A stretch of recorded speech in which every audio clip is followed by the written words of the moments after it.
Perkenalkan saya Gabriel Sitonga, saya dari NIM 053. Saya akan menerangkan rancangan sistem monitoring kesehatan sapi berbasis web dan mobile dengan metode prototyping yang berstudi kasus TSTH2 Humbangan Sudutan. Saya akan menerangkannya. Yang pertama, apakah persyaratan lengkap? Dapat kita lihat sistem memungkinkan kesehatan digital, kesehatan ternak, pemeriksaan rutin, riwayat penyakit, reproduksi, dan serta notifikasi otomatis dan valid.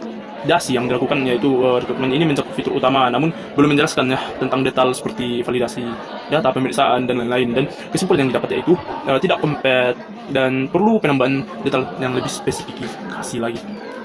Apakah pernyataan konsisten dari data riwayat penyakit dapat dihapus? Data riwayat penyakit tidak dapat dihapus karena merupakan arsip medis, dan validasi yang saya buat yaitu terdapat inkonsistensi antara rekrutmen awal dan hasil TPK, namun sudah diperbaiki nomor 2, dan kesimpulannya konsisten setelah direvisi di nomor 2, rekrutmen sudah dikonsistenkan.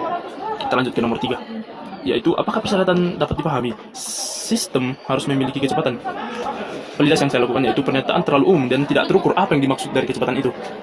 Dan kesimpulan yang saya dapat tidak komprehensibel karena perlu definisi spesifik tentang apa yang dimaksud. Terlanjut ke nomor 4, apakah persyaratan ambigu?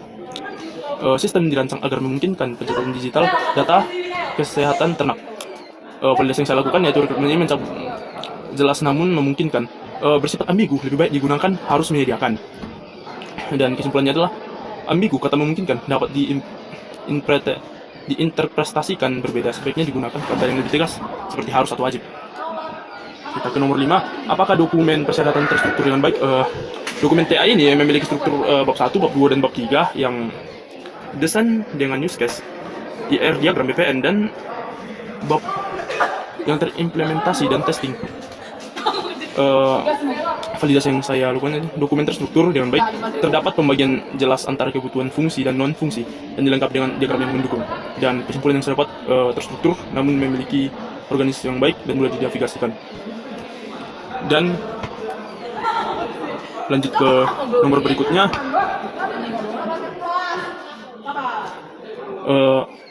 apakah persyaratan dapat ditelusuri? Rekrutmen memiliki ID F01 dan F27 untuk fungsional, dan NF1 sampai NF3 untuk non-fungsional, dan dapat dilacak ke use case, diagram, BPN, dan implementasi. Validasi yang saya lakukan adalah sistem rekrutmen memiliki ID yang unik, dapat ditelusuri dari analisis hingga testing, dapat dilihat pada tabel yang ada di TM14. Dan kesimpulan yang saya dapat yaitu traceable.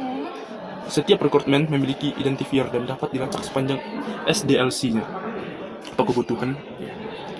Apakah persyaratan mengikuti standar yang ditentukan? Yang ditemukan, dokumen mengikuti formal standar akademik ITDL dan menggunakan notasi standar UML untuk use case, IR diagram, dan standar BPMN. Itu adalah opininya, dan validasi yang saya lakukan adalah dokumen mengikuti standar dan penulisan TA ITDL menggunakan notasi diagram standar industri, namun tidak disebut compliance terhadap standarnya. Keamanannya seperti GDPR, ya bagus lah. Dan di kesimpulannya, kesimpulannya adalah sebagian sesuai standar, mengikuti standar akademik dan notasi diagram ITDL. Dan ini cukup baik. Terima kasih. Tinggal presentasi saya. Terima kasih.